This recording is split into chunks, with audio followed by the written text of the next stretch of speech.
Hi, my name's David, and I'm here to show you how to import products in Deskera Books. First, let's click on Import. Then inside here, let's download the sample file.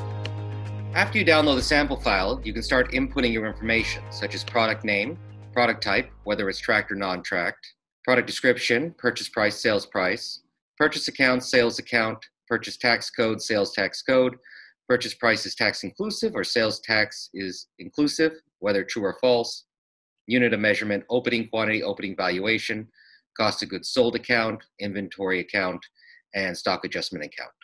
So after you update the file and you save it, you just take that file and you just drag it right into the screen.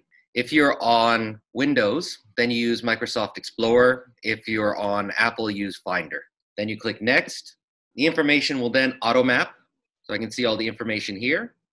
Then I click Next, and then I can see all the information on the screen.